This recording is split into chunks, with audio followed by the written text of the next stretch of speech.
Virtude significa fazer o que é certo pelas razões certas. Fazer o que é certo pelas razões certas. Não adianta eu fazer aquilo que eu acho certo, mas pelas razões erradas. Por exemplo, sei lá, dar esmola para um mendigo para eu me aparecer para os outros. Estou fazendo o que é certo pelas razões erradas. Isso não é virtude. E também não adianta fazer algo errado pelas razões que parecem ser certas. Tipo, sei lá, Robin Hood, que roubava dos ricos para ajudar os pobres. Então a intenção dele era fazer algo bom, que era ajudar, mas a ação era ruim. Então isso também não é virtude. Então virtude é fazer o que é certo pelos motivos certos. Então nós resolvemos dividir essa aula em duas partes.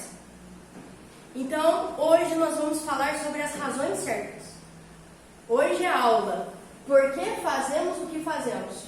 A razão, a gente tem que primeiro purificar a razão, o porquê eu faço essas coisas. Purificar a razão. E aí depois, no próximo sábado, vai ser sobre a ação certa. O que é o certo e o que é errado. E hoje nós vamos falar então sobre as motivações. E aí, para isso, eu gostaria de começar com uma pergunta aqui, vou jogar no ar. Algumas pessoas aleatórias para responder, olha aqui. Criadora da ONG Minha Criança Trans já esteve em Genebra para defender o direito de uma criança mudar de sexo e é pioneira desse assunto no Brasil e nas organizações mundiais de direitos humanos. Seu filho mudou de gênero aos 4 anos de idade. Sua ONG conseguiu em um só dia mudar o nome e o gênero no documento de 104 crianças. Você acha que essa mulher, né? Então a mulher que mudou o gênero do filho, o filho virou filha aos 4 aninhos de idade. Vocês acham que essa mulher, e aí tem 5 alternativas. Alternativa A, é uma questão de múltipla escolha aqui. Alternativa A, vocês acham que essa mulher é uma feminista empoderada que dedicou toda a sua vida ao trabalho e delegou a criação do filho à babá? Alternativa B, você acha que essa mulher é uma satanista do cabelo vermelho, piercing no nariz e tatuagem de bode no braço? Letra C, você acha que essa mulher é uma hippie integrante do PSOL que fuma maconha? Letra D, você acha que essa mulher é uma mulher trans casada com um homem trans? Na verdade, então quer dizer que ela é um homem? Que incentivaram o filho a viver como eles. Ou letra E, você acha que essa mulher é uma católica conservadora de direita e que preferiu deixar de trabalhar para ser mãe em período integral? Vou chamar algumas pessoas aqui para opinar. Letícia, que alternativa você marcaria, Letícia? Imagina que isso é uma prova do Enem. Você tem que escolher uma alternativa. Tem que ser uma só. Uma só.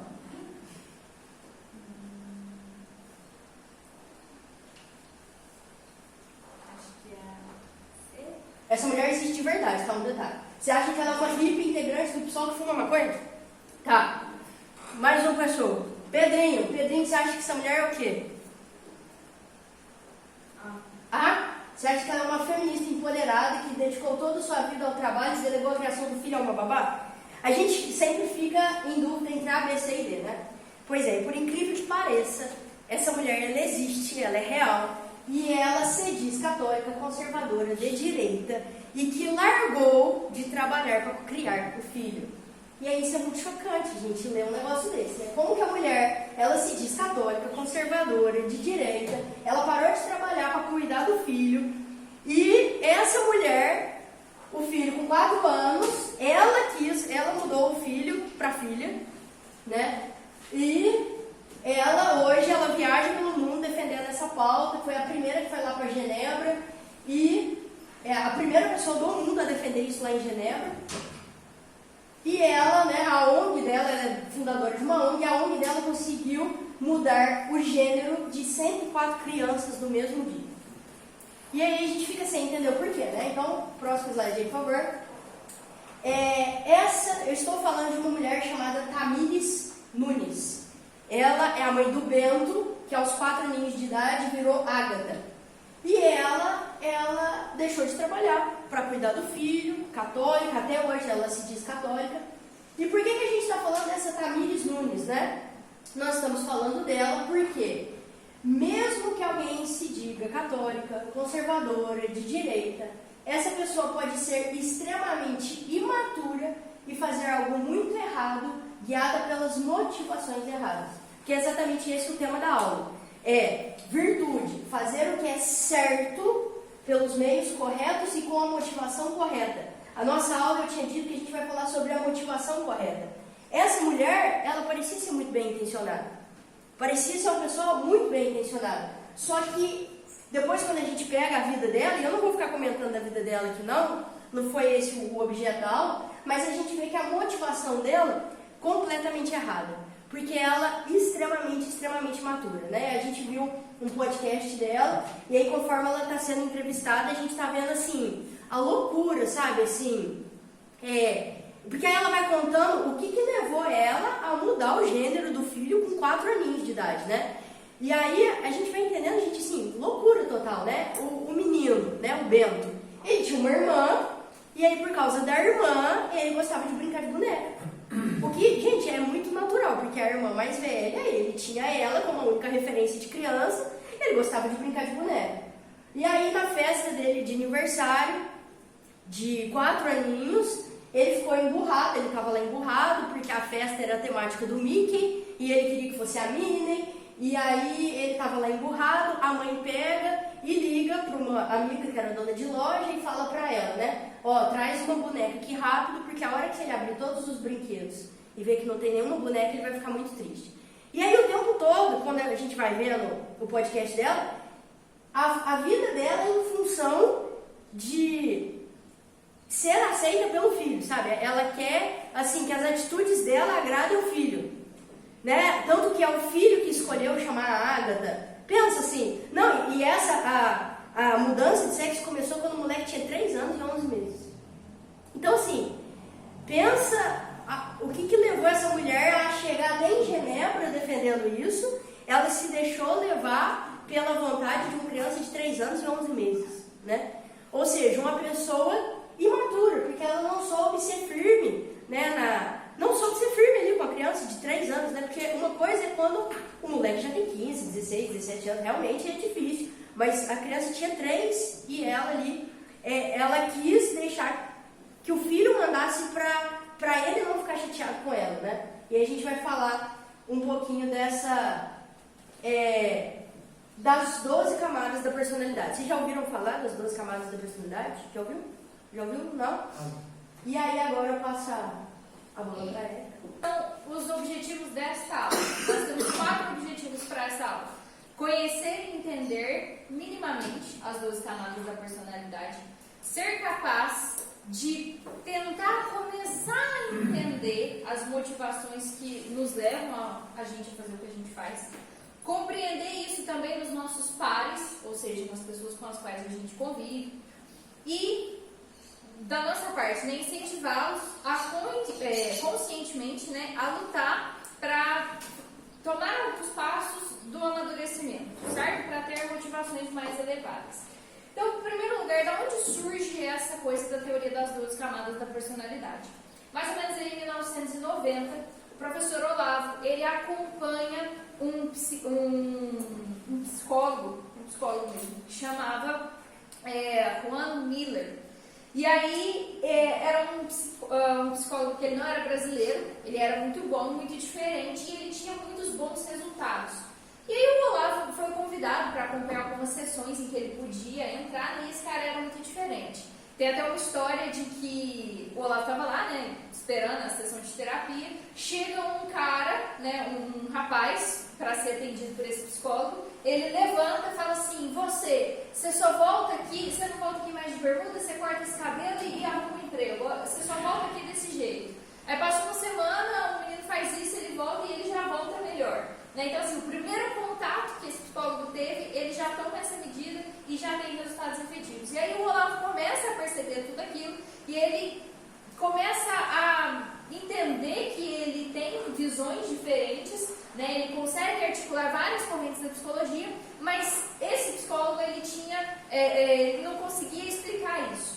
Então o Olavo pega e descreve aquilo, né, de uma forma didática pega as várias correntes da psicologia e vai encaixando aquilo, e aí ele faz a teoria das 12 camadas. O que é essa teoria? É uma descrição. Não foi algo que ele inventou, não. É fruto de uma contemplação passiva e atenta e amorosa da realidade.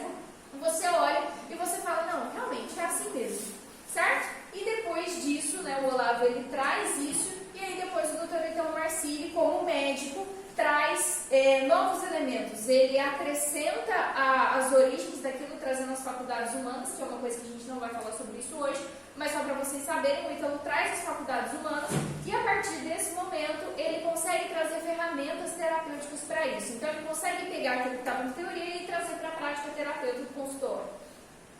Bom, então falando, então, as 12 camadas, o que elas são? É a história das motivações humanas. São 12 camadas e você vai vendo que vai ascendendo a motivação da pessoa. Eu trouxe, a partir da 4ª camada, a gente vai trabalhar mais com a 4ª, 5ª, 6ª, a 7ª e até a 8ª, mais ou menos. A gente vai explicar as primeiras e as últimas, mas elas, da primeira até a 3ª, a gente não tem muito o que fazer, e as outras são muito elevadas. Então a gente vai trabalhar mais com essas que tá no nosso meio aqui, né? Que a gente consegue trabalhar com elas. Mas, falando sobre a primeira camada, né? A primeira camada, ela é uma motivação de ser. É um pouco mais complicado de eu explicar essas primeiras camadas, mas vamos lá. É uma motivação de ser, ou seja, Deus, que é o ser em ato puro, né? Deus que é só ser, Ele nos deu um ser, certo? Então nós somos. Isso é uma questão filosófica, é um pouco difícil de entender, mas só ouçam isso com calma. A coisa vai se clareando ao longo do tempo, certo? Então nós temos, uma motivação, como se fosse assim, uma condição de pré-existência, certo? Uma pré-condição de existir. Todos nós temos ela dentro de nós, certo? É uma motivação de ser. As nossas motivações que são conscientes, ou seja, as coisas que, né, as nossas motivações, elas só acontecem dentro do quadro dessa motivação. Então, é um contorno, uma base. Como assim?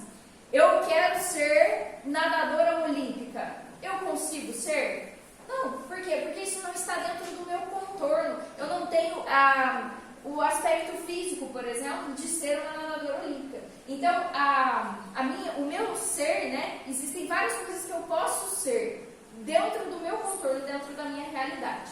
Tá, essa é a primeira camada. A nossa constituição mineral está aqui também, quando a gente pensa nos nossos temperamentos. Então, isso não tem muito o que a gente fazer com relação a isso, certo? Tá, segunda camada. Deus nos deu o ser e Ele nos deu o ser dentro de uma família. Então, nós temos uma história por trás de nós, né? Nós temos familiares, né? E nós temos a tendência de repetir aquilo que os nossos familiares fizeram. Não é nem de imitar, mas assim, a gente tem aquilo dentro da gente, então acaba que a gente tem a tendência de imitar os sucessos e os fracassos dos nossos antepassados. É interessante porque o que o Olavo faz? Ele pega as diversas correntes da psicologia e encaixa dentro das camadas. Então, na segunda camada, quem fala bastante sobre isso é um psicólogo chamado Zondi. O que o Zondi fala? Ele fala justamente isso, que nós temos a tendência de repetir os sucessos e os fracassos dos nossos familiares na nossa história. Só que o que é o problema? A gente conhece no máximo até a nossa bisavó. A gente não sabe dos nossos antepassados para trás. Só que a gente sabe de uma coisa. A gente sabe que se a gente for voltando, quem que é o nosso ancestral em comum? Adão. E Adão, a partir dele nós temos o quê? O pecado original. Certo? Então nós sabemos que nós temos dentro de nós o pecado original, nós temos a concupiscência e nós temos más tendências. E essas tendências a gente vai trabalhar como? A partir dos elementos que a religião nos dá, então jejum, esmola, oração, e a partir do trabalho, que a partir do trabalho, a gente já viu na aula sobre o trabalho, a gente vai adquirir virtudes e vamos servir aos demais. Então também a gente vai trabalhar esse aspecto sobre essa perspectiva. Então, como é que eu, digamos assim, eu não saio da segunda camada, né? Eu tenho ela dentro de mim, justamente porque eu estou inscrita dentro dessa tradição familiar, da minha família, certo? Então, e eu tenho defeitos dessa tradição, mas que eu trabalho a partir desses elementos da religião. Tá, eu sei, tá difícil por enquanto, as primeiras camadas elas são mais difíceis mesmo, mas a partir da quarta a coisa vai ficar mais prática. Terceira camada é uma camada de aprender. A criança ali, ó, as mamães aí sabem que a partir ali já, 1 ano, 2 anos, 3 anos, a criança ela tá o quê? Aprendendo. Mas aprendendo não é igual a gente vai para a escola e aprende, não, ela está aprendendo a lidar com o mundo. Ela está aprendendo a lidar consigo mesma. Então a criança ela fica o tempo todo fazendo o quê? Se pega uma criança, ela faz isso daqui, ela acha legal, ela pega e faz de novo. Ela pega e faz de novo. Por que a criança fica fazendo isso? O que ela está fazendo? Ela está calculando. Ela está falando, então se eu solto, cai. Existe uma distância aqui. Então ela está aprendendo a lidar com aquilo. Essa é a motivação da terceira camada, é o aprendizado. Então a motivação da primeira camada, ser, existir. Motivação da segunda camada, existir dentro de uma tradição familiar. Terceira camada, aprender. Aprender a lidar com as ferramentas que o mundo me dá, com as ferramentas que eu mesmo tenho. Certo? Quarta camada. Aí agora a partir da quarta camada até a 12ª, antes de dar início a cada uma, eu vou colocar um trechinho de um vídeo. Eu sou um detonador. Eu detono as coisas profissionalmente. Eu vou detonar! Significa que eu sou muito bom no que eu faço. Até onde eu sei, o melhor. O problema é que Conserta é o nome do jogo. Literalmente, Conserta Félix Jr.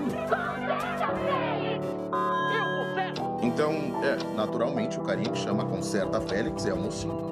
Ele é gentil como os outros mocinhos e conserta muito bem as coisas.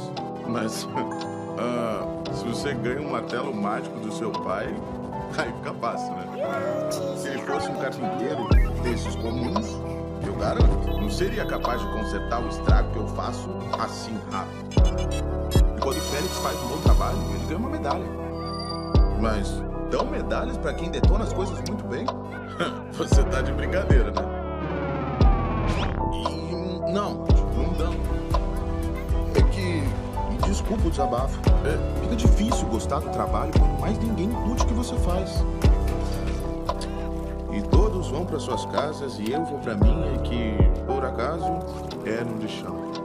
E quando eu digo lixão, não tô dizendo um lugar mal cuidado, eu digo um lixão mesmo, onde o lixo é jogado junto com um monte de tijolos e restos de prédios.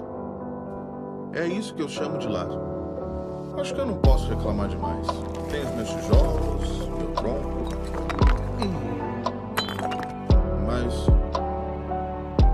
pra ser honesto comigo mesmo, eu vejo Félix lá em cima, ganhando tapinhas nas costas, o pessoal dando tortas pra ele, agradecendo, todos felizes por estarem com ele. Às vezes eu penso,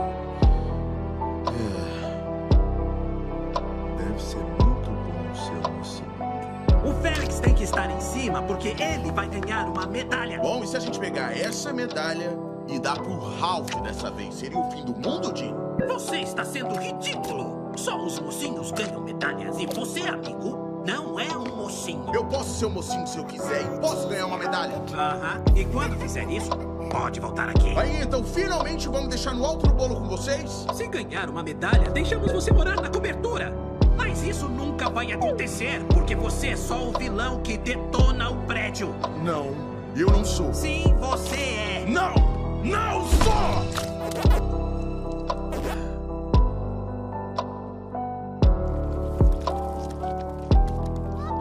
No babado? Isso pode ser um choque pra você, mas no meu jogo, eu sou um vilão. E vivo no lixão. Louco! Não é não. É antigênico, solitário e chato. E a medalhinha boba iria mudar tudo isso. Se eu chegasse lá com ela no pescoço, eu ia ganhar uma cobertura. Bolos, estátuas de gelo, fogos de artifício. O que eu falei no começo? Que a teoria das 12 camadas é a história do quê? Das motivações humanas, certo?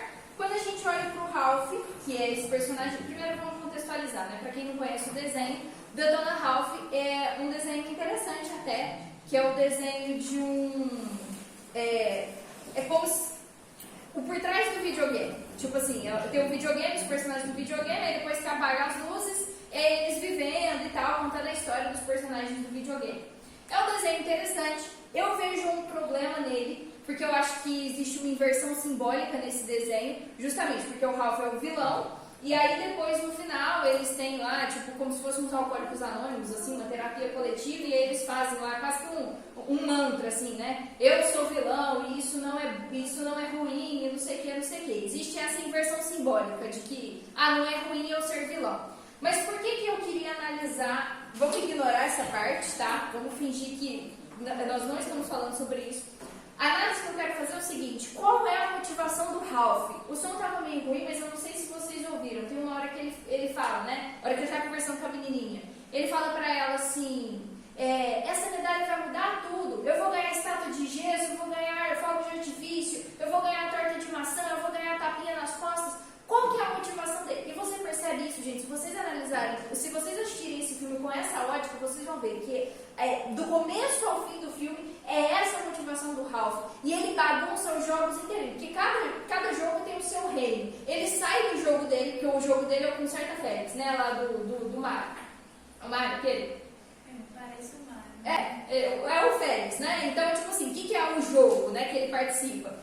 Você vai destruindo, vem aquele menininho com o martelinho, conserta tudo, e eles mandam o vilão embora, né? O papel dele no jogo é destruir. E a partir do momento em que ele sai, ele bagunça todo o universo do jogo dele, e ele sai entrando nos outros jogos e bagunçando todos os outros jogos. Por quê? Com qual motivação? Ajudar alguém? Fazer alguma coisa de bom? Ganhar dinheiro? Enfrentar alguém? Não. A motivação dele é o quê? Ganhar uma medalha para ganhar tapinha nas costas, fogos de artifício. Para ganhar reconhecimento e aceitação. Tem uma fala, não deu para ouvir, acho que vocês não ouviram, mas tem uma hora que ele fala assim: deve ser tão bom ser aceito. Essa é a motivação da pessoa na quarta camada. E quando a gente começa a falar das camadas, a gente tem que entender que não é que é uma atitude da pessoa, não é que é o sonho da pessoa, não. Todo o argumento de vida dela, todas as atitudes, tudo que ela faz é visando aquilo. Então, todas as atitudes da pessoa, ela faz visando ser aceita, ela faz visando ser reconhecida. A pessoa na quarta camada, ela é extremamente autorreferente. Então, eu quero que as pessoas me aceitem, eu quero que as pessoas me amem. Por quê? Eu estava falando sobre a terceira camada, certo? Que é a motivação da pessoa é aprender, é ali na criança, né? A criança, ela está aprendendo, descobrindo o mundo. Ela está fazendo o contorno material. Ela está calculando o tamanho das coisas, né? Agora, na quarta camada, ela também está calculando. Ela está calculando o quê? O seu tamanho interior, o tamanho dos seus afetos, o tamanho do seu buraco interior. Então, o que é que precisa? Uma pessoa, né, principalmente a criança, ela precisa ser muito amada, esse contorno afetivo precisa ser fechado ali na infância para que ela cresça e fale: não, tá tudo bem, eu entendo isso, eu sei o que é que está acontecendo, eu sei o meu tamanho interior e agora eu vou ter outras motivações. Mas se a pessoa ela não tem essa segurança interna, se ela não tem essa segurança afetiva, se ela não tem esse contorno dentro dela fechado, ela vai querer o tempo todo fechar. E a coisa vai sempre bater nela sobre esse aspecto. Não, mas me olhou feio, me respondeu de tal jeito. Não, mas fez isso para me provocar. E, gente, infelizmente, essa deveria ser a camada da criança. A partir do momento que a gente vai para a adolescência, era para a gente superar. Só que a gente vê o quê? Pessoa com 70 anos na quarta camada. É o que a gente vê. O Brasil, essencialmente, é um país quarta camada. O que a gente quer dizer quando a gente diz isso? Que a maioria das pessoas são imaturas nesse sentido. Então, isso sempre vai bater dentro do contorno afetivo dela, né? Então, assim, é sempre isso. Não, mas fez isso pra me provocar, fez isso pra me afrontar. A coisa vai sempre bater dentro dela, porque ela tá tentando fechar esse contorno. Ela não tem essa segurança afetiva dentro dela. Então essa é a motivação quarta camada. É você ser aceito, ser amado, certo? É uma autorreferência, né? E aí você vai mover mundos e fundos para que isso aconteça, igual o Ralph que eu mostrei. Ele sai do jogo dele, ele bagunça, tem o filme inteiro, ele fazendo o quê? Se dedicando para que ele seja aceito. Tá. A motivação do quarta camada, como ela falou, é o afeto. Ele quer receber afeto, ele quer ser aceito, independente de qualquer coisa. A motivação do quinta camada é a força pela força, né? Ele quer provar que ele tem força. Essa seria a camada normal de um adolescente. Mas como a Érica disse, tem adolescente que não chega na quinta e continua na quarta. Mas seria a normal de um adolescente. E por isso a sensação tão incômoda quando o adolescente passa para a quinta camada. Porque o que ele quer mostrar na quinta camada, e esse filme, esse trecho que a Érica selecionou, vai mostrar bem. Ele quer mostrar que ele tem força. Ele quer medir força. Ele quer medir força com o professor. Ele quer medir a força com os pais. E ele quer medir a força com ele mesmo. E, nossa, e aí ele quer saber até que ponto ele pode ir. Então o pai chega pra ele e fala assim, ele sabe, né, que o pai, a mãe não gosta, sei lá, de tatuagem, de piercing, sei lá. O menino faz questão de fechar o braço com um monte de tatuagem, colocar um monte de piercing. Por quê? Porque ele sabe que aquilo desgosta os pais. E pra gente, né, pra quem é pai, pra quem é mãe, pra quem é professor, parece que foi um regresso, né? Você fala, poxa, o moleque era tão bonzinho, porque de fato na quarta camada ele é muito bonzinho. Por quê? Porque ele quer agradar. Então ele não vai fazer nada que vai te desagradar, porque ele quer agradar. Quando ele chega na quinta, ele não quer mais agradar, ele quer mostrar, ele quer medir até onde que ele vai. E aí é a questão do pai, da mãe e do professor não ter medo, né? E eu vejo muito isso lá na escola, é nítido isso na escola, principalmente no 8º ano, né? O 7º está começando a querer testar força com a gente, o 8º, muitos alunos são quinta camada do 8º. Então, assim, eles querem até onde eu consigo aprontar aqui na sala, né? Porque no 6º, no 7º ano, eles são muito mais bonzinhos, né? Você fala assim, para, você está me irritando. O aluno normalmente ele para. Para, você está me irritando, você está atrapalhando a aula. Ele para. Agora, quando você chega para um menino do 8º ano e fala assim, para, você está atrapalhando a aula, ele fala, opa, atrapalhar a aula é o que eu quero. Vamos ver até quanto que eu consigo medir minha força diante dessa professora. E aí é que está o erro dos professores que começam, na escola tem, o professor que começa a chorar. Cara, se você chora, o aluno venceu. Se mãe e pai chora, o filho venceu, né? Ai, venceu, vitória do moleque, porque ele quer mostrar força, né? Então, por exemplo, o moleque, sei lá, ele quer entrar para aula de guitarra. O moleque que está na quinta camada, ele quer entrar na aula de guitarra, não é para aprender a tocar guitarra. Ele quer entrar na aula de guitarra para provar para ele mesmo que ele consegue aprender guitarra.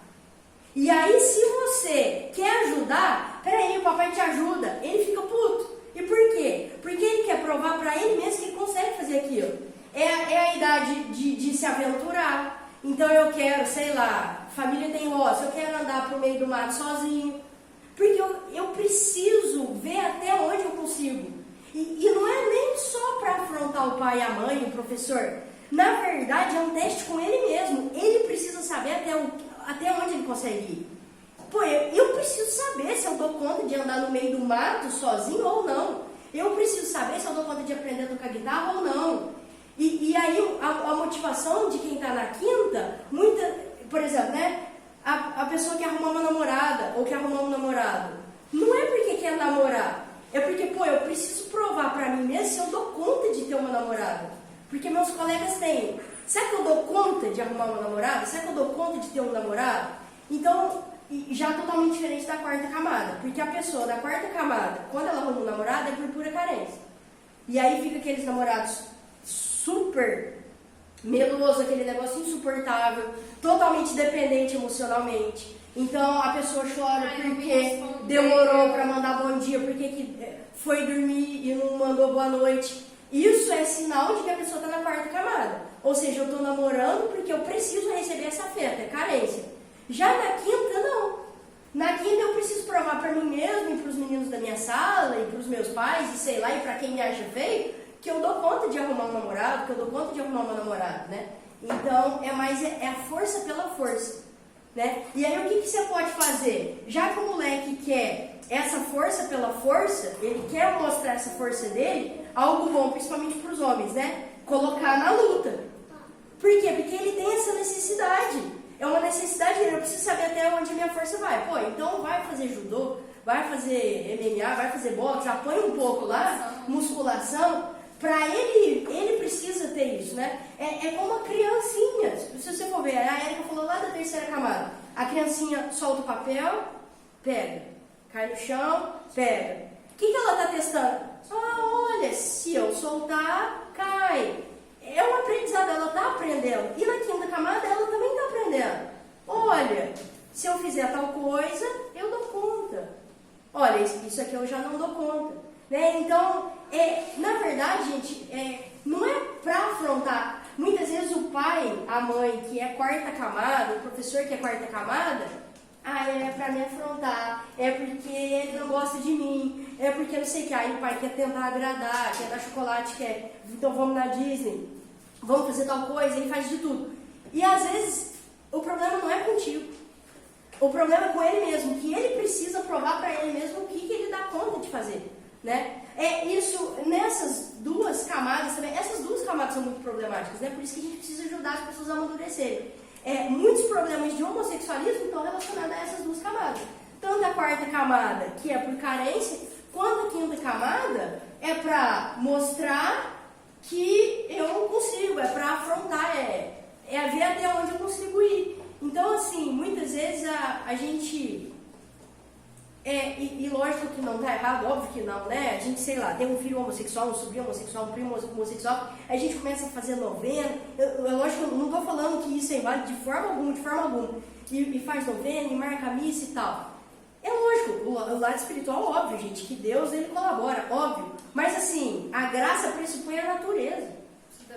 Ele precisa da ferramenta, entendeu? Então, assim, essa é uma frase, acho que é até de Santo Agostinho. A graça pressupõe a natureza, né? Lógico, vamos rezar, vamos fazer novena pro filho, pra filha, pro sobrinho, pra sobrinha que tá dando trabalho, vamos fazer isso tudo, óbvio, vamos rezar. Lógico que Deus age. Mas, pô, pega esse moleque, põe na luta, faz alguma coisa, né? Faz alguma coisa pra natureza melhorar e aí abre o espaço pra graça agir, né? Pode pôr um trechinho do filme da quinta camada. Primeira coisa, deixa eu contextualizar, né? Esse daqui é o trecho de um filme que se chama Ao Mestre com Carinho. É um filme que se passa na Inglaterra, ali mais ou menos 1960, em que um professor ele chega numa escola muito complicada, cheio de alunos extremamente rebeldes, displicentes, preguiçosos, que não estão nem aí pra nada, com muitas brincadeiras assim impuras mesmo. E aí ele se defronta com essa realidade, né? E aí ele, na verdade, ele entrou nessa escola porque ele não tinha conseguido outro emprego. Ele era engenheiro e ele queria conseguir um emprego de engenheiro, mas ele não consegue um emprego de engenheiro, né? E aí ele fala assim, não vou dar aula então. Mas enquanto ele está dando aula, ele está distribuindo o currículo para ver se ele consegue um emprego de engenheiro, porque ele não está gostando daquilo.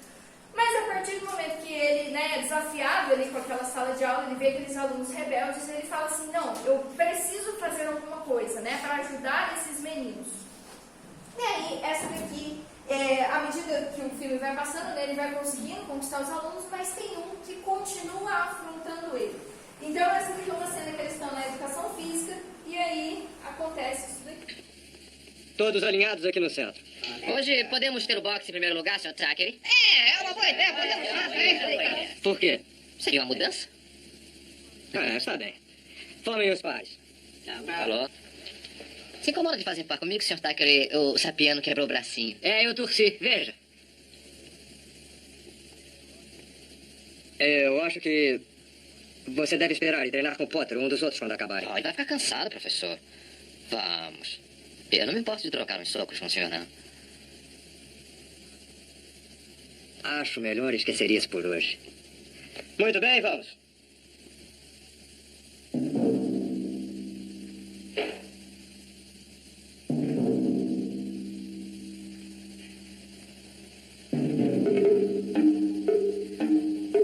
Muito bem. Vamos ver.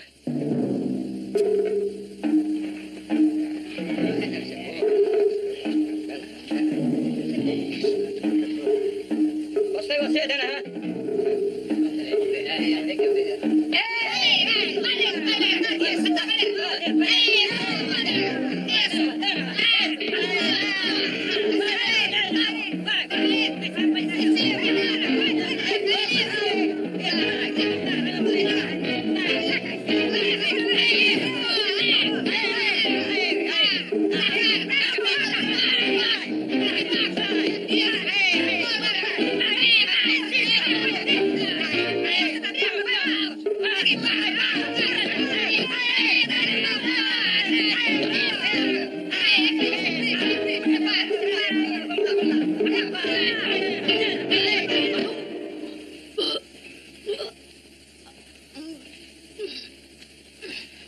Fiquem onde estão.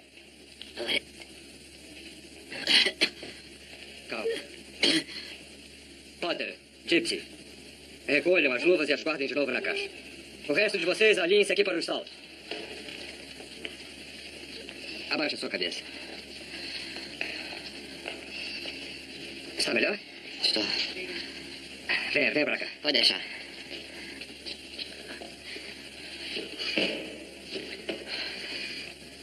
Eu acho que eu vou me lavar.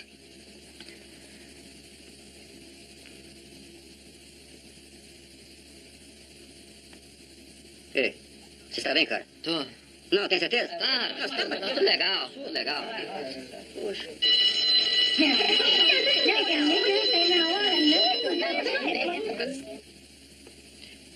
Ei, posso lhe perguntar uma coisa? Claro. Quantas vezes me acertou? Uma. Eu lamento muito. Eu não queria machucar você, mas eu perdi a cabeça. Mas eu estava querendo lhe machucar. E conseguiu. Você é muito bom. E por que não me acertou de novo, hein? Então por que não lutou? Podia me pegar. Eu estou atrás de você desde que chegou aqui. Está com medo de mim? O que é? Bater em você não resolveria muita coisa, não é mesmo? Bom, isso é verdade, mas eu não consigo entender você. Denham, você sabe o que é uma banca? Uma banca? Dessas que tem fruta, é chuchu, é uma banca. É. Mas estava errado quanto ao pote, hein? É. Do ponto de vista dele, na idade dele. As sabe? meninas estavam certas quanto ao Do falatório. ponto de vista delas. Mas que história de ponto de vista, hein? Isso é uma coisa que você vai ter de deduzir sozinho.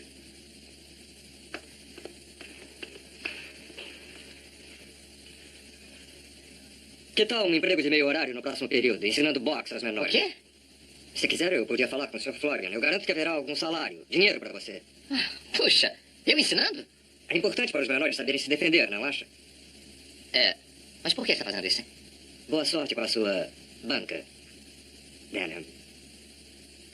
Ele tá falando esse negócio do trampo, né? Porque é um contexto do filme. Porque tem um momento que eles estão conversando em sala de aula e aí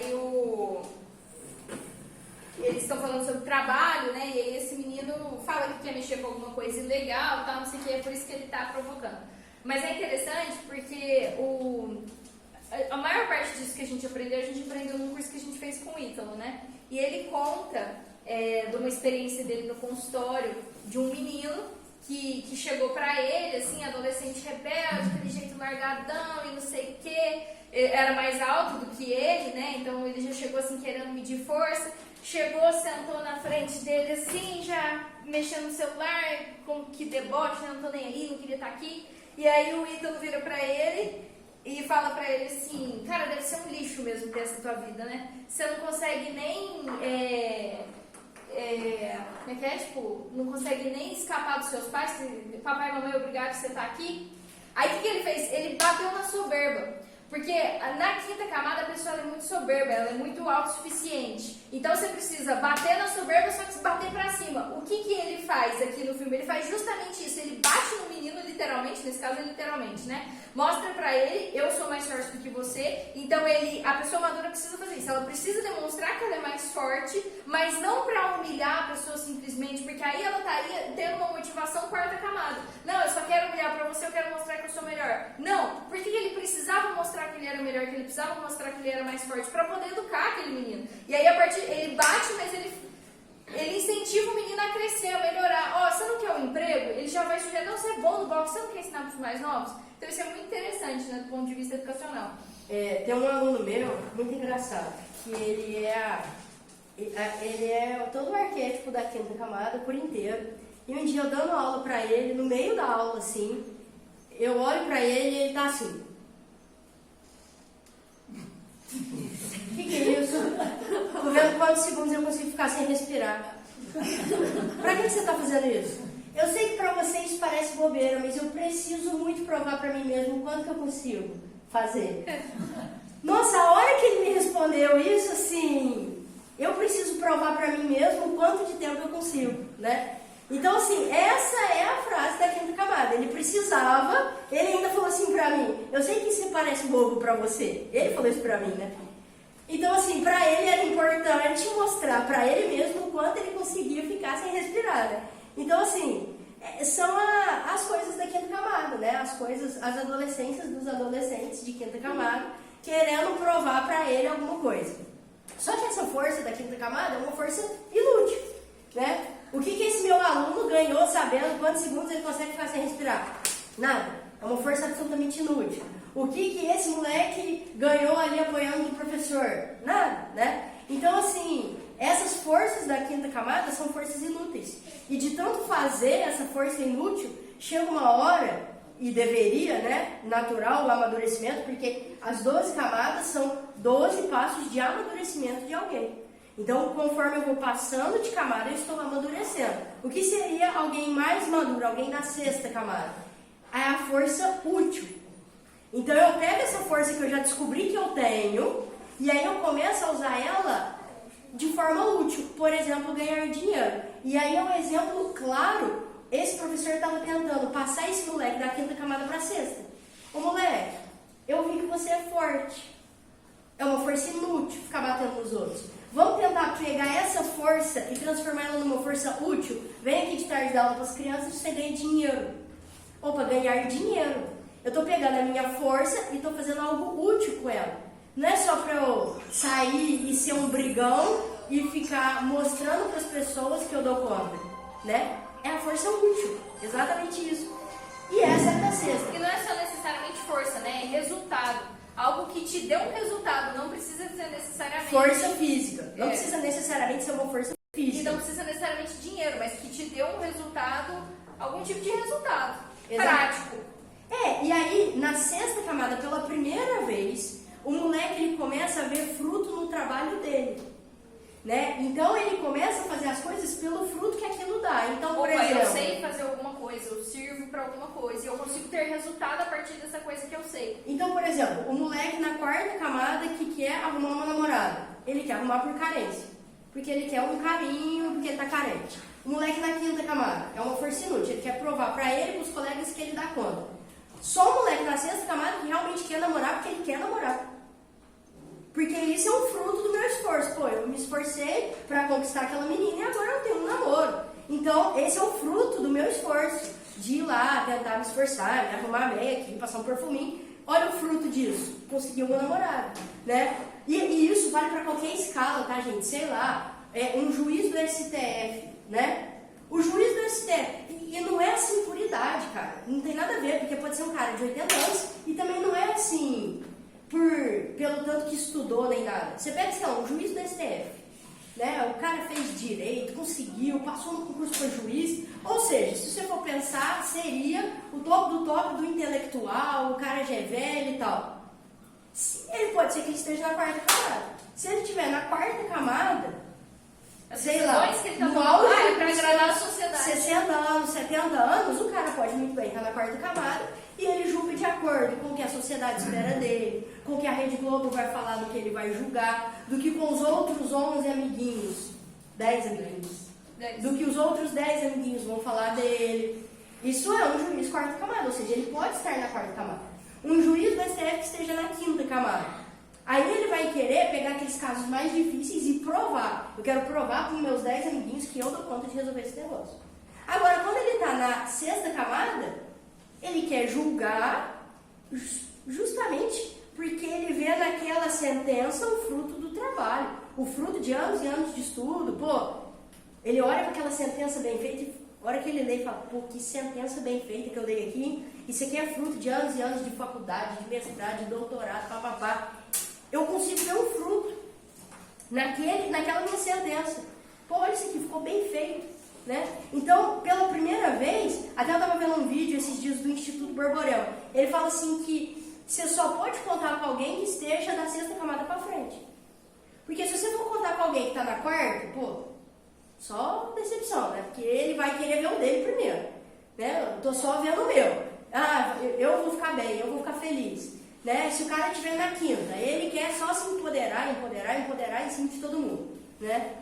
esse movimento feminista, muito empoderador, isso é muito da quinta camada. Na sexta, o cara já começa a querer fazer a coisa pela coisa, né?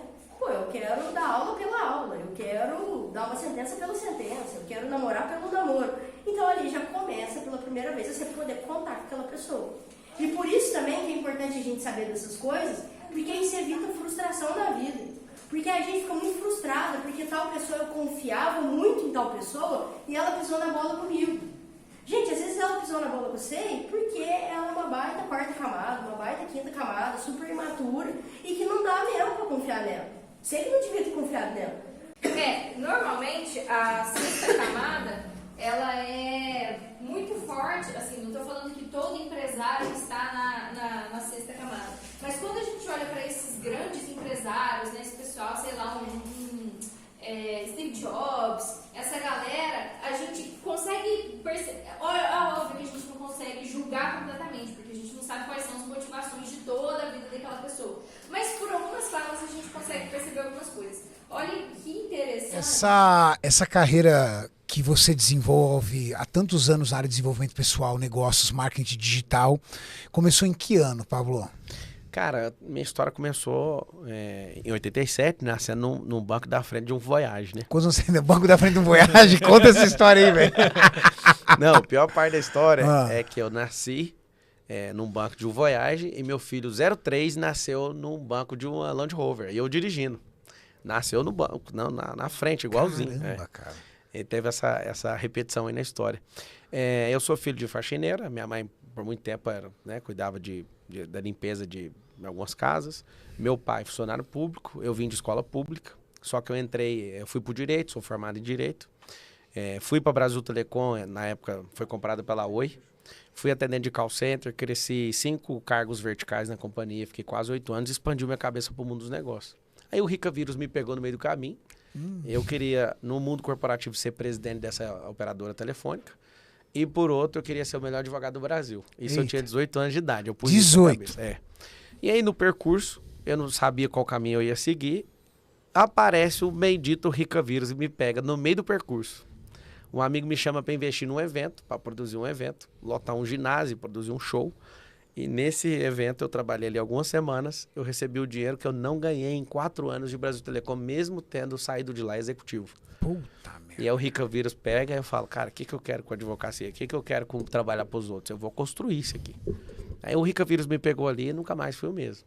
Aí virei consultor de um monte de empresa, fui trabalhar também na empresa do meu sogro. O mundo deu uma volta gigante final do ano passado, agora eu comprei essa companhia dele de 35 anos de mercado. Então a gente deu um rolê no planeta, né, em relação a isso. O último ano agora, a virada do ano, a gente fez um lançamento superior a 100 milhões de reais. Já tinha feito. 100 milhões de reais. Maior que 100 milhões. Já tem alguns lançamentos que a gente tá fazendo acima de 9 dígitos, né? E eu ficava sempre pensando assim, cara, aonde que tá a audiência? Aonde que tá a atenção das pessoas? E aí a gente deita e rola com esse trem de meme, com essa encheção de saco, notícia daqui e dali. A gente sabe usar isso para fazer o tráfego pago ficar mais barato, né? Porque tem 3 tipos de tráfego. O orgânico, o pago e o viral. E eu tô apaixonado desse negócio de viral. O viral é muito rápido e muito violento, né? Só que você tem que saber usar. Porque tem gente que por 1% do que eu passei, abre uma sacada de um prédio e pula. E pula. Então, tem muita gente. Aqui somos 2 pessoas que podemos falar isso. A gente tá na competição pra ver quem é mais zoado. Toda vez que eu vejo um meme seu, eu falo, não tô sozinho.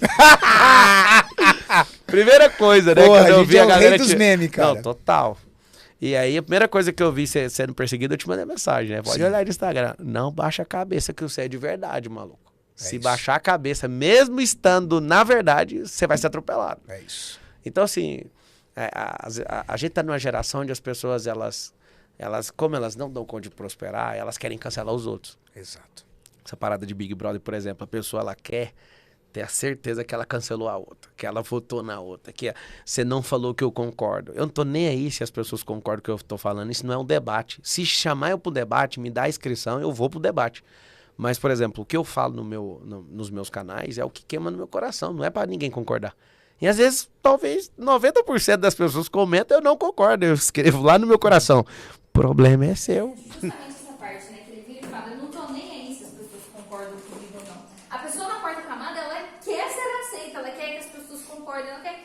Veja, o que eu quero mostrar para vocês é a questão da motivação. Qual que é a motivação dele? Ganhar dinheiro. Então, tudo que ele vai fazer na vida dele vai gerar em torno de dinheiro. Quando a pessoa quer mesmo, ela consegue. Se você vê esse pessoal, a maioria ali, eles vão fundo mesmo. Essa galera sexta camada, assim mesmo, e trabalha, não sei o que, não sei o que. A galera vai fundo mesmo, né? E você percebe justamente essa motivação ali na fala dele. Ele fala, não tô nem aí se as pessoas concordam comigo ou não. Eu quero os cortes mesmo. Porque a maioria, ainda mais a pessoa, quando tá na quarta camada, não, eu quero o máximo esconder os meus defeitos, as besteiras que eu falei, não, pelo amor de Deus, me desculpa, eu não quis dizer isso, não sei o que. Ele não, ele fala besteira e quer o corte na besteira pra viralizar, porque o objetivo dele não é ser aceito, o objetivo dele é outro, o objetivo dele é aparecer, ganhar dinheiro. E aí, a partir dessa motivação, ele faz o que ele faz. E aí um detalhe que na sexta camada, o moleque quer ajuda.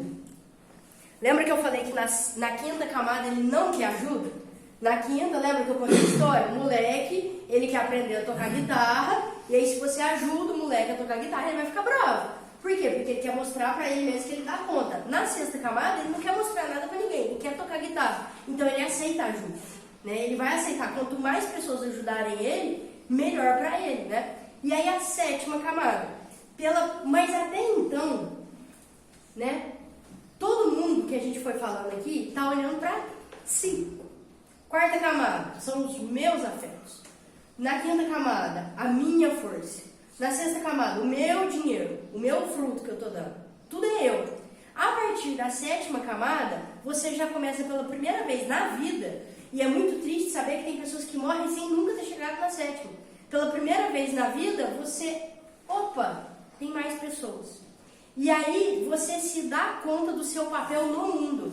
E aí você se dá conta do seguinte: se eu não fizer... Porque é o seguinte, você já percebeu que tem gente que gosta de você, tem gente que não gosta.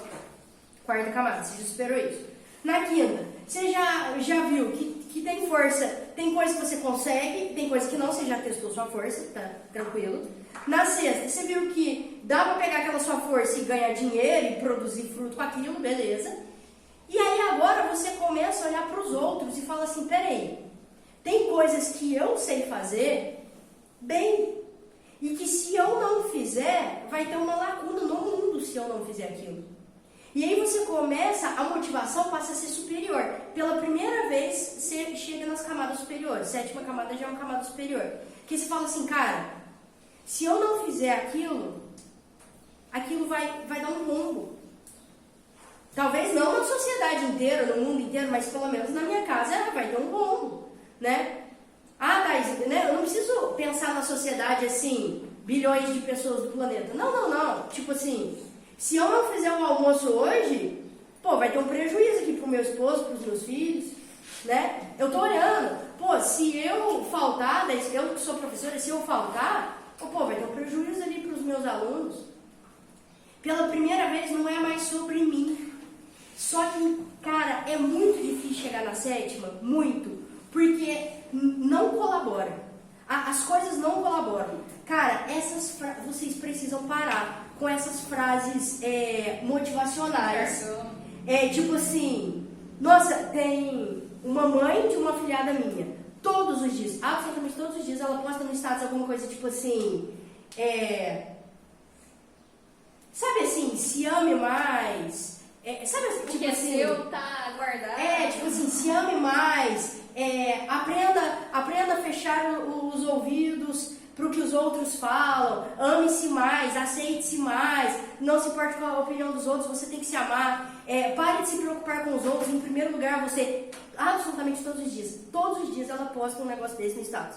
Se eu pegar o meu WhatsApp ali agora, vai ter uma frase dessa no status dela. Tipo assim, todos os dias, assim, alguma coisa assim, né? Nesse sentido de se ame mais, de se aceite mais, de... assim, preocupa, em primeiro lugar você. Primeiro você preocupa com você e depois com os outros. Se você seguir essa, sei lá que raio de perfil que ela segue, que todo dia ela posta uma frase dessa, você nunca vai passar para sétimo.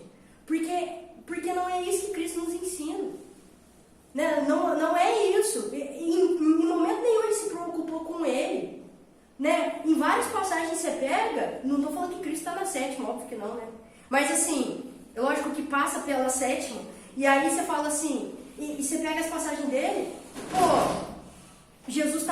cansado pra caramba, com fome, mas a multidão. E aí ele olha pra multidão, eram como ovelhas sem pastor. Cara, ele tá preocupado com elas. Pô, eu tô cansado pra caramba, eu tô com fome, mas eu tô olhando pra esse povo, são como ovelhas sem pastor. Imagina se Jesus seguisse essa raio dessa página no Instagram. Olha, em primeiro lugar, o seu. É assim, ó, outra frase, tipo assim, se você não se preocupar com o seu, ninguém vai se preocupar. Preocupe-se com o seu, porque senão ninguém preocupa. Cara, tipo assim, um olhar só pra você, só pra você, só pra você. Isso é prejudicial. Isso sim, isso não te leva à santidade, porque se você for pensar em São Maximiliano Maria Kolbe, ele pensou nele? Ele tava tipo, foda-se eu. São Maximiliano Maria Kolbe foi aquele, né, não sei se vocês sabem, que estava lá no campo de concentração e que ele aceitou morrer no lugar de um outro pai de família. Isso é santidade. Isso é a santidade. A santidade passa pela 7ª camada, né? É lógico que a santidade é lá na 12ª, mas assim, passa pela 7ª. Você fala assim, cara, eu tô aqui no campo de concentração. Esse meu parceiro vai ser fuzilado. Entendeu? Tipo assim, se fosse uma pessoa imatura, graças a Deus que vai ser você que vai ser fuzilado e não eu. Não, foi o contrário. Cara, tu vai ser fuzilado, tu é pai de família, troca de lugar comigo. E São Maximiliano morre no lugar de um outro prisioneiro. E esse prisioneiro estava lá, na Praça do Vaticano, no dia da canonização dele. Por quê? Porque, tipo assim, os santos mostram pra gente, eu tô em último lugar. Entendeu? Que dia que Madre Teresa de Calcutá pensou assim, não, galera, primeiro eu preciso me amar e depois, porque se eu não me cuidar, ninguém cuida, né? É olhar para os outros. E aí, até o Padre Paulo Ricardo tem uma expressão que é muito forte, que é assim, a gente deve se deixar ser devorado pelo outro. Muito forte essa expressão. Ser devorado pelo outro, ou seja, assim, é se entregar ao máximo, entregar tudo. Ah, mas os outros não estão sendo agradecidos, eu não estou sendo recompensado, as pessoas não estão vendo o meu valor. E muitos não vão ver mesmo. Por que não estão vendo o teu valor? Porque a galera está afundada na 4ª, 5ª camada, 6ª camada, que olha só para si. E é óbvio que não vai te dar valor. E não tem que dar mesmo, entendeu? Reze para que ele amadureça.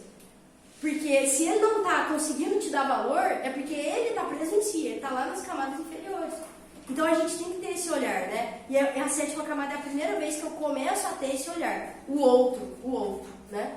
Quer passar o trechinho lá?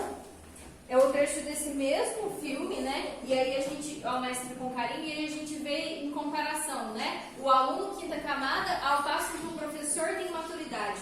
Ele, como eu falei, né? Ele estava procurando emprego de engenheiro. E aí ele recebe uma proposta de emprego até com a passagem, né? Tipo assim, venha fazer entrevista, já fica, já recebeu com a passagem.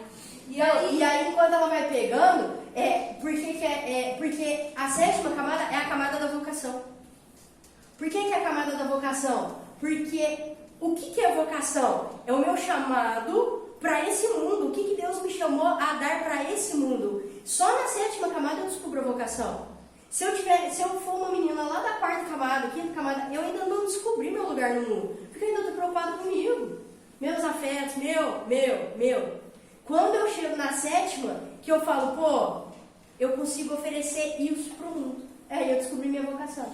Que é o que esse professor faz. Pode mostrar o trecho. Aí no final, né, eles estão na festa de formatura, ele recebe um presente de homenagem.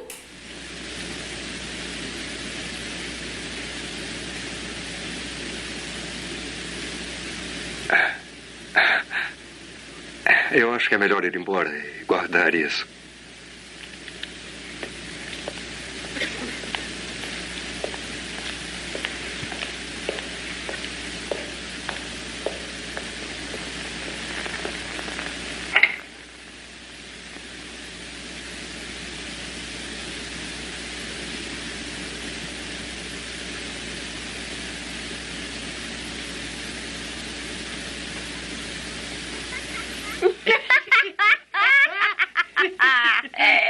Boa noite, chefe.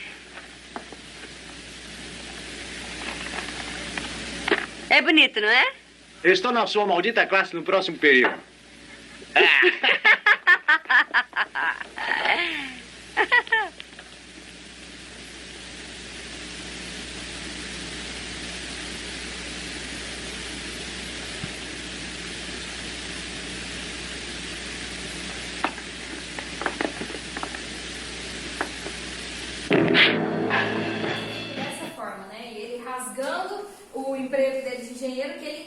partir do momento que entrou aqueles 2 meninos pervertidos na sala dele, ele entendeu, falou assim, não, da mesma forma que eu dei um jeito nessa turma que está se formando agora, ele acabou de receber um presente de reconhecimento, né? Ele viu o fruto daquilo que ele tinha feito com aquela turma, ele falou assim, não, é aqui que eu tenho que estar mesmo, é para cuidar dessas pessoas. Então, ele já não estava mais preocupado com o dinheiro, com o emprego dele, ele estava de fato preocupado em realizar a vocação dele ali, de fato, enquanto professor, cuidando daqueles alunos. E aí agora a gente vai para a 8ª camada, que aí estamos em camadas mais superiores, e aí conforme a gente vai falando a partir de agora, vai ser cada vez mais raro que vocês conheçam pessoas que estão nessa camada, pessoas assim, da vida real, né? Porque infelizmente as pessoas vão travando nessas camadas inferiores, né? E isso no contexto geral, tá? Meus colegas de serviço, os meus empregados, os meus funcionários, né? As pessoas que eu convivo, minha tia, minha sogra. Normalmente essa turma toda, ou tá lá na 4ª, ou tá na 5ª, ou tá na 6ª, se evoluiu muito, tá na 7ª. E aí a partir de agora, né? A gente começa em camadas mais superiores, que aí quando a gente encontra uma pessoa dessa, a gente sabe, pô, essa pessoa ela é diferenciada, né? Até eu vi um vídeo que falava que a gente só deveria casar se tanto o marido quanto a esposa estivessem na 7ª camada, pelo menos. Por quê? É a camada que eu olho pro outro. Porque imagina se eu caso só pensando em mim. Eu tô casando porque eu tô carente, pra me empoderar, pro meu dinheiro, meu. Que lixo que vai ser esse casamento? Porque você vai estar o tempo todo olhando pra você e não vai estar nem pro seu esposo e igualmente o seu esposo por você, né? Então é a 7ª camada que deveria ser a camada ideal pra gente se casar. E detalhe, que não tem idade pra isso, tá, gente? Né? Pode ser que a gente tenha um jovem de 18 anos que esteja na 7ª camada. Só um detalhe antes de entrar na 8ª. Às vezes vocês estão se perguntando, tá, Thaís, e agora? Como que eu faço? Eu identifiquei aqui que eu tô na 4ª, sei lá. Quando a pessoa já é adulta, uma pessoa já é adulta, estamos aqui com adultos e tal. Uma pessoa adulta, ela consegue, uma pessoa da 4ª, ela consegue ir direto pra 7ª. Ela não precisa passar pela 5ª, testar força com as pessoas, arrumar encrenca, ela não precisa dar uma de Pablo Marçal para ganhar dinheiro, ela consegue ir da 4ª para a 7ª. Como? Trabalhando, né? E sendo estável naquele seu trabalho, sem sair do seu trabalho. Sem sair. Porque se você trabalha um ano, troca porque eu não gostei do meu colega, vou para outro emprego, troca porque o meu patrão gritou comigo, troca porque o meu funcionário, você nunca vai conseguir progredir. Então, se você se mantém ali 2, 3, 4, 5 anos ali firme, ali isso te ajuda a essa estabilidade da 7ª. Então, é possível alguém adulto ir da 4ª para a 7ª. A 8ª camada é o confronto com a morte. Mas o confronto com a morte não tem nada a ver de eu estar doente próximo da morte. Ou de ter algum parente que morreu. Não. É o pensar na finitude da vida, que normalmente a gente não pensa que a gente vai morrer. Isso às vezes acontece com uma doença, às vezes acontece com a morte de um parente, ou eu consigo chegar nisso sem que ninguém tenha morrido e nem que eu esteja doente. É eu pensar, e aí eu vou falar mais sobre isso na minha próxima aula, que as minhas ações, elas reverberam na eternidade. Tudo que eu faço, ele reverbera na eternidade, né? Algo que eu fiz, um ato de fidelidade meu, reverbera na eternidade. Um ato de infidelidade meu, reverbera na eternidade. Então, esse confronto com a morte é nesse sentido. Estar diante da morte e pensar assim, cara, esse mundo passa, mas existe um plano eterno que não vai passar. E aí, quando a gente começa a ter essa noção de que não é só esse mundo, não são só os meus afetos, a minha força, o meu dinheiro, os meus colegas. Tem algo acima disso. E aí, então, eu cheguei na 8ª camada, né? Como tudo que eu faço, não é pensar de vez em quando. Exatamente. É a motivação principal da minha vida. A cada coisa que eu faço, é pensar, cara, a minha vida ela vai acabar. Né? É deixar algo aqui. Eu quero deixar algo, eu quero fazer algo. Essa ação que eu estou fazendo agora é eterna, né?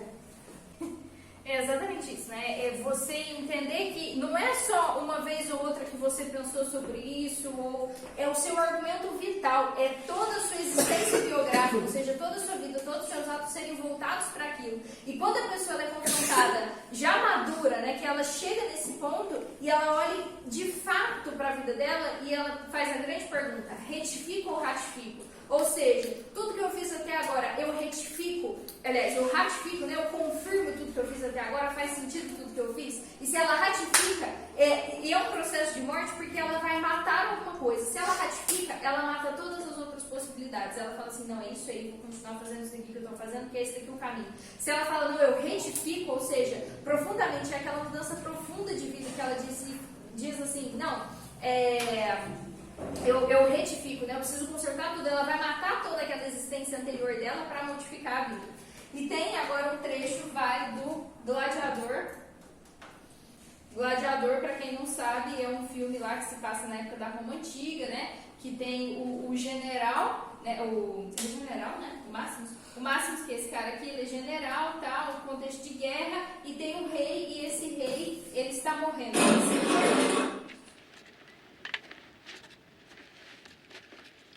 You sent for me, Caesar?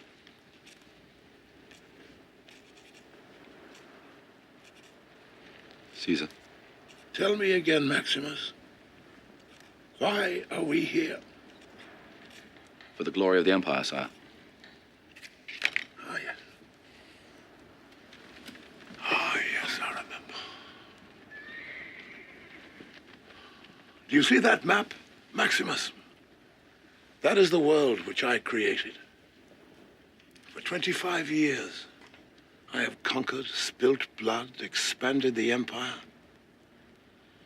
Since I became Caesar, I've known 4 years without war. 4 years of peace in 20. And for what?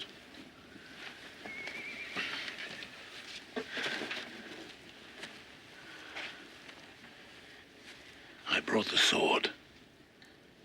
Nothing more. Caesar, your life, please. Please don't call me that. Come. Please. Come sit.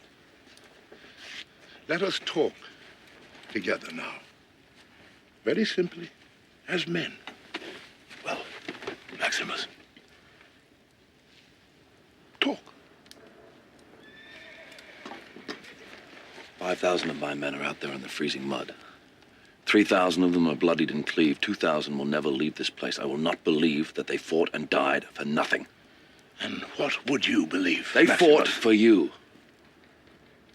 And for Rome. What is Rome, Maximus? I've seen much of the rest of the world.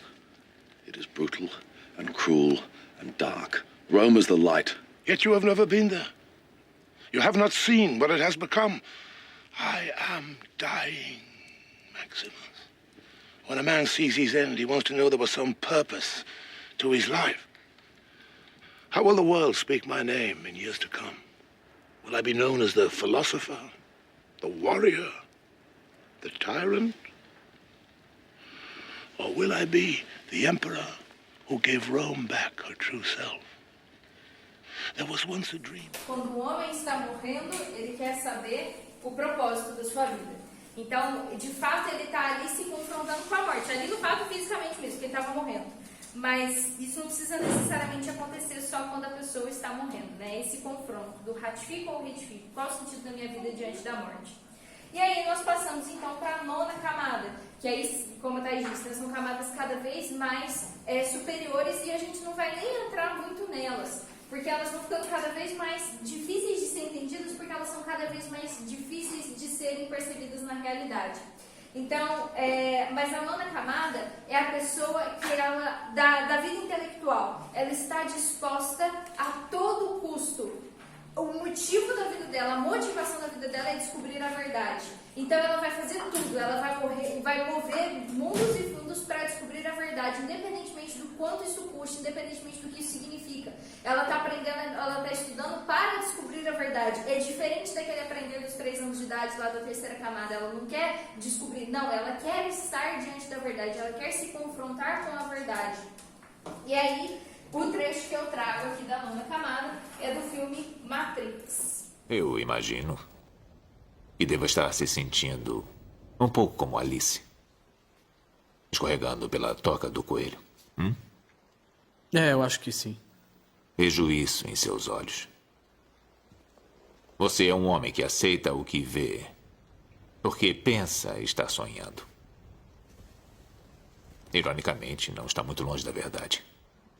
Você acredita em destino, Neil? Não. Por que não? Porque eu não gosto da ideia de não poder controlar a minha vida. Eu sei exatamente o que quer dizer. Deixe que eu diga por que está aqui. Está aqui porque sabe de uma coisa. Uma coisa que não sabe explicar, mas você sente. Você sentiu a vida inteira que há alguma coisa errada com o mundo. Você não sabe o que é, mas está ali, como uma farpa em sua mente, deixando-o louco. Foi essa sensação que o trouxe a mim. Você sabe do que eu estou falando? Matrix? Você quer saber o que é Matrix? Matrix está em toda parte. Está à nossa volta. Mesmo agora, nesta sala aqui. Você a vê quando olha pela janela. Ou quando liga a televisão. Você a sente quando vai trabalhar. Quando vai à igreja. Quando paga seus impostos. É o mundo que acredita ser real para que não perceba a verdade. Que verdade? Que você é um escravo, Neil. Como todo mundo, você nasceu em cativeiro. Nasceu numa prisão que não pode ver, sentir ou tocar. Uma prisão para a sua mente.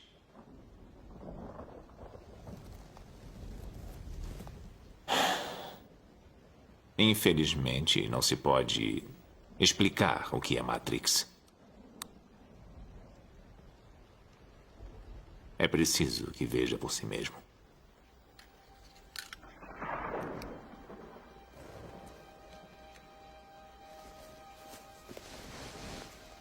Esta é a sua última chance.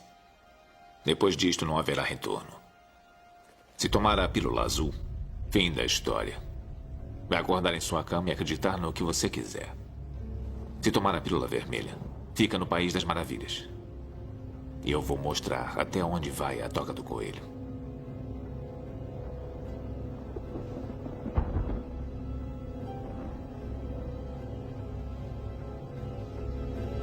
Lembre-se, eu estou oferecendo a verdade, nada mais.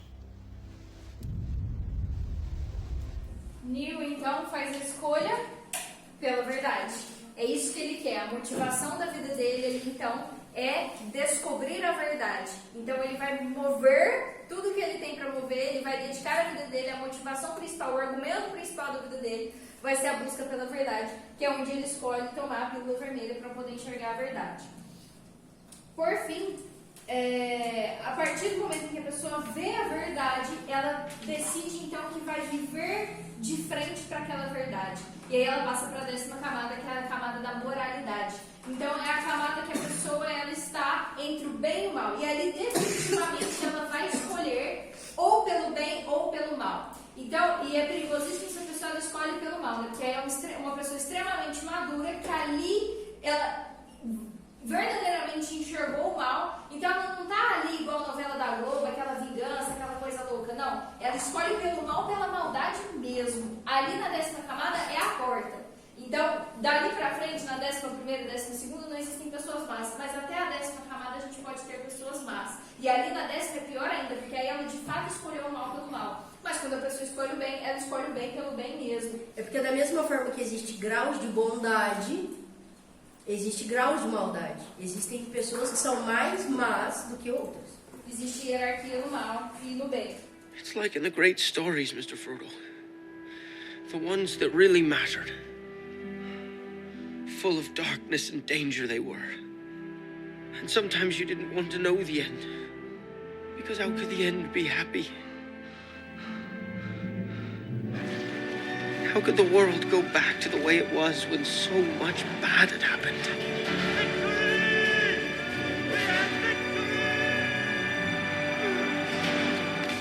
But in the end, it's only a passing thing.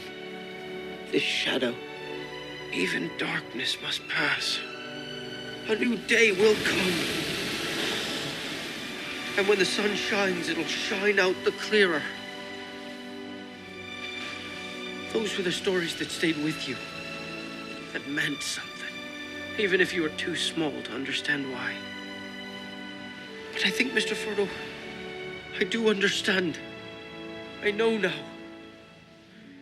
Folk in those stories had lots of chances of turning back, only they didn't.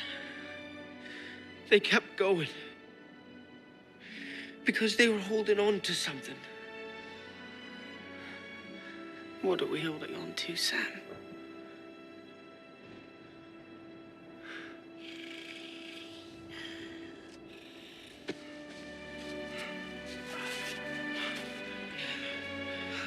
That there's some good in this world, Mr. Frodo.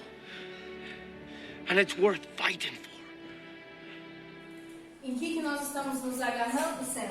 No bem que existe nesse mundo. Então, qual é a motivação ali? A motivação não é ser aceito, a motivação não é enfrentar, a motivação não é ganhar dinheiro, a motivação não é nem uma questão de vocação, passa por ali também, né? A motivação também já não está ali mais diante da morte, apesar de estar passando por isso também, né? A motivação não é ver a verdade porque eles já viram a verdade ali. Então, a partir do momento que eles estão vendo a verdade ali, eles escolhem agir de acordo com o bem. Eles viram o bem e vão agir profundamente. Eles vão dedicar a vida deles, vão entregar a vida inteira deles por aquele bem. E aí a gente chega por fim. Aliás, na 11ª camada, né? A gente está na 10ª. E aí, eu só vou mostrar mais um trecho. Que esse é tipo segundos do Gladiador também. Esse é do início do filme. Eles estão se preparando para uma guerra. E aí chega o general e vai conversar com eles. 3 weeks from now, I will be harvesting my crops. Imagine where you will be, and it will be so. Hold the line. Stay with me. If you find yourself alone, riding in green fields with the sun on your face, do not be troubled. For you are in Elysium, and you're already dead! Brothers, what we do in life echoes in eternity. Famosíssima, né, do filme. Quem já assistiu o Gladiador, com certeza deve se lembrar dessa frase, né? Irmãos, o que nós fazemos na vida ecoa na eternidade. E essa é a motivação da pessoa na 11ª camada. É deixar a marca no mundo. Então, todas as atitudes dela vão ser baseadas naquilo, focadas em deixar a marca no mundo. Ela vai sempre estar com isso na cabeça. O que eu faço ecoa na eternidade. Cada coisa que eu faço, um copo de água que eu pego, uma coisa que eu toco, fica na eternidade. E aí, por fim, ela chega na 12ª camada. E aí eu trago, né, uma fala aqui de São Paulo que a gente percebe, né, o ápice da maturidade. Assim, livre em relação a todos, eu me tornei escravo de todos, a fim de ganhar o maior número possível. Para os judeus, me fiz judeu, a fim de ganhar os judeus. Para os que estão sobre a lei, me pus sobre a lei, embora não estivesse mais sobre a lei, a fim de ganhar os que estão sobre a lei. Para os que não têm lei, eu, que não era sem a lei de Deus, que já estava na lei de Cristo, tornei-me também sem lei, a fim de ganhar os que não têm lei. Para os fracos me fiz fraco, a fim de ganhar os fracos. Para todos me fiz tudo, para certamente salvar alguns. Por causa do Evangelho, eu me faço tudo, para dele me tornar participante. Portanto, quer comais, quer bebais, quer façais qualquer outra coisa, fazei tudo para a glória de Deus. Não sejais motivo de ofensa para os judeus, gregos e a igreja de Deus, como também eu me esforço por agradar em tudo a todos, buscando não o que é vantajoso para mim, mas o que é vantajoso para muitos, a fim de que sejam salvos. Eu vivo, mas não é eu, é Cristo que vive em mim. minha vida atual na carne, eu a vivo na fé, crendo no Filho de Deus que me amou e se entregou por mim. Então esse é o ápice da maturidade humana. Eu me fiz tudo para com todos, para agradar a todos. Mas que agradar que é esse? É aquele agradar da quarta camada para que todo mundo me ame? Era isso que São Paulo queria? Nossa, eu quero que todo mundo me ame. Não era isso que São Paulo queria. Ele queria tudo para maior honra e glória de Deus. É um nível tal que a gente não consegue nem compreender, mas é um nível tal que já não sou eu quem vive, é Cristo que vive em mim. Ah, mas para eu ser santo eu preciso chegar na 12ª camada? Não, e muitas vezes não vai chegar. Muitas vezes nós não vamos chegar, não é para todo mundo. Não é todo mundo que vai chegar na 12ª camada, assim como não é todo mundo que vai chegar na 7ª morada, por exemplo. Mas a gente consegue chegar, o santo, por exemplo, os mártires ali chegaram até a 7ª camada. Então, nesse meio a gente consegue rodar, né? A partir dos elementos. Então, estou ali na 4ª camada, vou me esforçar até fisicamente, vou entrar numa musculação, vou entrar no Muay Thai, no Jiu-Jitsu, no Judô, para aquela força física atingir também o meu espírito. E aí, a partir desse momento, eu vou crescendo em maturidade, vou largando essas picuinhas, essas coisas mentais, né? Trabalhando, servindo, sendo forte, parando de encher o saco dos outros, para quê? E imitando, tá? A imitação é um processo terapêutico muito importante. A gente precisa ser capaz de pegar uma pessoa madura. Nós não temos essa maturidade.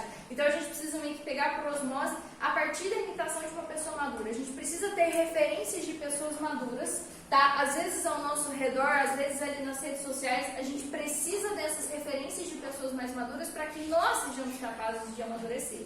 E aí, passando por essas camadas, né, a gente chegando ali, pelo menos até a 7ª já tá bom demais, né, assim, lógico, o ideal seria a gente ir crescendo cada vez mais com a graça de Deus, óbvio, né, mas se a gente conseguisse chegar ali na 7ª camada, já parar de picuinha, já não, mas fez isso, porque queria mentir, não, cara, esquece, entendeu, só vamos tentar fazer tudo, olhando para os demais, buscando cada dia sermos pessoas mais maduras, para que isso também, né, primeiro a gente precisa largar de ser bicho para poder ser humano, para de ser humano ser santo. Então, isso passa também pela maturidade humana, né? Então, que a gente possa ser cada vez pessoas mais maduras para sermos pessoas cada vez mais santas.